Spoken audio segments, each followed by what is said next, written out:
Hello, so my name's Michael Conneely, and this is part 3 of my introduction video to my wonderful new series, Lords of Karma, a study of how each of the planets are Lords of Karma.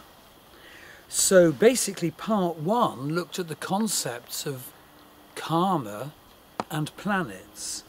And part 2 reviewed the many healing approaches we seek to bring, because we don't just accept statements of astrology as fated ranting of unsolvable curses on our life, which some people do seem to, but basically we're here to heal and empower. And so this is part 3 of the introduction, and I'm really underpinning the planet series by mentioning the astrology techniques. So if you listen to these 3 parts to the introduction, you'll probably get more out of the 13 planet videos. Okay, so what we're saying is that your birth chart is a map of the position of the planets at the moment of your birth, and it's actually a map of your karmas and your destiny, part of which is your psychological self, your egoic psychology. And secondly, we're saying that the predictive planets, as they move around the heavens in their fixed orbits, relate to the planets in our birth chart and create huge energies in our life, bringing changes, difficult and terrible, or wonderful and beautiful. And so astrology can give you perception of the nature of the energies, how they'll affect you and when they'll affect you. So the key questions to ask on meeting the Lords of Karma in your life are, for example, am I being passive? Am I being open to healing? Am I ready to burn my negative karmas? Am I ready to end the recurrent chain of difficult, suffering, challenging scripts? The chain that my soul chose for me to work with this lifetime? Am I ready and willing to become that very special spark which I incarnated to achieve this lifetime?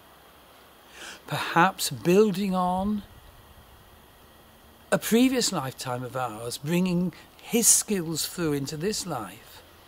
Perhaps finishing off the work of a previous lifetime of ours, where we didn't get it together, didn't complete the manifestation of the special skill. So you also have to ask, can I contact my demon, my indwelling genius, my own very special spark of individuality? So you can see how, treating astrology as a study of the Lords of Karma is absolutely invaluable, wonderful and powerful, healing and empowering if you choose it to be. So, what are the 13 planets you'll be meeting in the Lord of Karma series? Okay, they're the Sun, the Moon, Mercury, Venus, Mars, Jupiter, Saturn, Uranus, Neptune, Pluto, and Chiron the Wounded Healer, Rahu the North Node of the Moon, Ketu the South Node of the Moon. Okay, how do we go about assessing the impact of a planet as Lord of Karma in our life? Well, the birth chart is a map of our karmas, and the Vedic astrology birth chart, which uses the sidereal zodiac, actually offers a statement of our incarnational life purpose and our destiny. And the Western astrology birth chart, which uses the tropical zodiac, is actually, certainly in modern terms, a statement of our psychological self, our egoic self. It's so important to understand that, but our psychological self is nothing like the end of the story. You have to look at the vaster depiction of Vedic astrology as well. You absolutely need both. So, how do we map our karmas from our astrology birth chart and our predictive astrology? Well, what we do is learn about the karmic nature of each planet. And so, for example, Uranus is the planet of revolution, and often of going through traumas to realize where you're not connecting with your revolution and therefore need to bring it in, or where you're sort of, I don't know, riding gung-ho through life, creating revolution in a dysfunctional way. So that's just a simple example. So each of the planets, you know, is a karma. But also each of the planets is a face of God, and there's a pure nature of the planet, and I have got a whole other video series of meeting the planets in their pure self, and then as they manifest in our individual life through filters of sign, the sign the planet's in, houses, the house the planet occupies, and aspects, the aspects formed by the planet to the other planets. But this series is different. These 13 videos and all their underpinning videos about healing methods and so on, astrological techniques, aren't so much identifying the pure nature of the planets and the nature of the planets in our chart. They're focusing on your karmas, how your astrology is a guide to your karmas, and how you're here to heal and empower yourself and express your special talents. So remember that we experience the planets very differently from their pure nature, because we experience through filters of sign, house and aspects. So we experience the karmic nature of each planet in a very individual way, and that's what I explain in my astrology readings and astrology courses. And so this part 3 is really looking about a few astrology techniques. And so, for example, within Vedic astrology birth chart, we can use the Avashta system, which quite beautifully states the standing of a planet in your chart and the way the planets treat each other, the way the other planets treat the planet you're studying, the way the planet you're studying treats the other planets. Another very important astrological feature to be aware of is if you've got a planet retrograde at the moment you were born, a retrograde planet in your birth chart. So this means that you won't naturally find it easy to embody and express the particular area of activity of that planet. So if it's Mercury, like communication skills. And that's a statement of your karma. So your soul chose an incarnation where Mercury was retrograde at the moment of birth. And that'll make it actually quite difficult for you to formulate communications in some way. You know, maybe to manage things like post-communications administration and IT techniques. For example, very briefly, if you have Uranus retrograde in your birth chart, you might not be able to contact revolution when it's needed and offered. And so it's really important that we study any retrograde planets in your birth charts so as to deepen our understanding of the karmas you were born to work with. And then, of course, there's the nodal axis. Now, the nodes of the moon are actually the chief guide to our incarnational life purpose and our destiny. And they're most accurately stated in the Vedic astrology chart if you use the sidereal zodiac. Yes, there's a whole karmic Western astrology using the nodes of the moon. But all that evolutionary astrology, as it's usually called, depicts psychological consequences from the position of the nodes of the moon. And the way your karmas affect your psychology is crucial to know and deal with and heal. But you absolutely need the Vedic statement for the vastness of it. That's where I think it gets really powerful. That's not to do down the Western. You need the Western, but you must have the Vedic. And so, for example, Ketu, the South Node, is where you come in from your past life, what you bring in from a previous life, maybe the last life, in your cycle of reincarnations. And so in Vedic astrology, it's often known as the camp of the occupying army, where you arrive here. And exactly opposite across your chart is Rahu, the North Node. And in fact, we're thrown towards Rahu as part of our incarnational life purpose this time.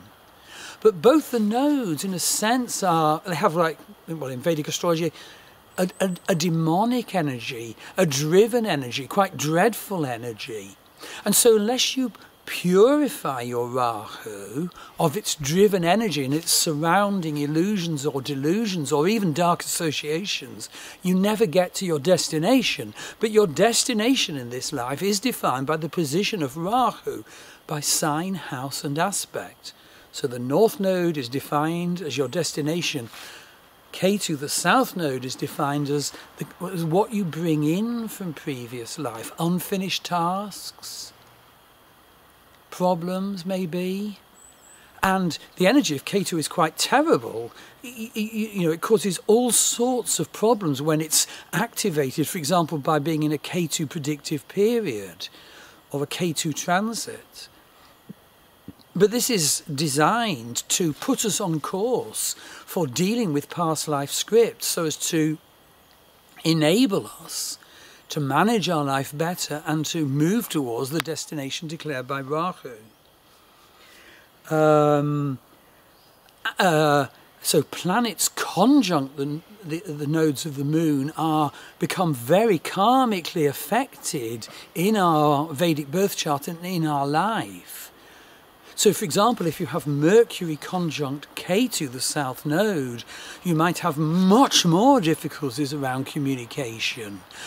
But there's a sort of divine impetus to develop inspired communication and to undo your communication blocks and problems. If you have, for example, Ketu in the 4th house, there'll be terrible problems, quite probably, to do with your mother and heredity. But there's a spiritual purpose there.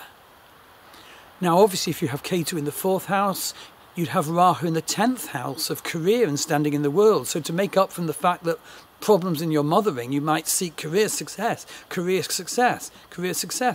find value. But you'll never find value through career success. You need to heal and learn to value yourself. So just another brief mention of astrology techniques to underpin the 13 planet videos is Atma Karika. In Vedic astrology, planets are karikas or indicators for areas of life. And under one system of the karikas comes the definition of your Atma Karika, your soul purpose. So in that sense, it's the most important planet in your birth chart. It's the planet of greatest longitude in any particular sign, in any of the signs in your Vedic chart. And so if moon is Atma Karika, it often means that you had a dereliction of mothering, and so you have to learn to mother yourself. A whole crucial karmic dimension is taken on when one of your planets is Atma Karika. And obviously there's much more detail than what I've mentioned. So I'll end this part 3 of the introduction to my Lords of Karma series by a brief statement of how the laws of karma have traditionally been seen. 1. The law of correspondences. The birth chart is a map of the heavens at the moment we're born, and it accurately depicts our destiny. And so we are part of the vastness. We're part of the unfoldment of God manifesting himself. 2. The law of reincarnation. We reincarnate many times to learn our lessons, to manifest our special achievements. 3, the law of karma itself, the law of cause and effect. We can't get away with doing wrong actions. You know, we will have in some way to heal them within ourselves, to surround them with love and forgiveness. And you can't get away with failing to manifest what the special spark you're here from. You'll be sort of derelict and bereft if you think you can. Everything has cause, everything has effect, and the astrology birth chart and the predictive astrology pinpoints the karmas, the causes, the effects. And the fourth traditionally seen law of karma is the law of opportunity. All these are written out in the associated blog, by the way. So the law of opportunity says how you need to see the opportunities you have now. Don't just block them off, throw them away and say, oh, I can't do that, I never could. Oh, no. You need to see and seize the opportunities that the unfoldment is offering you. Your higher self incarnated this time to achieve those opportunities. And next, and finally, the law of balance. How, and this is quite deep, how we often need to experience and understand polarities and apparent opposites. And you see, what seems like apparent opposites in our life, it can actually be a gateway to seeing what goes beyond those apparent opposites to unify them. So this fits into the tantric understanding which underlies Vedic astrology. So this completes my introduction to my Lords of Karma series. And the 13 planet videos express how each of the planets is a Lord of Karma. As I said, there's underpinning videos giving information about techniques and healing methods. So the whole purpose is really so that you can get in touch with me for an astrology reading or an astrology course. Deepen your knowledge of your karmas. Express them more powerfully. Heal them when they're negative. If necessary, the perception can offer healing, but if necessary, utilize healing approaches to purify negative karmas, to manifest your special spark. Thank you.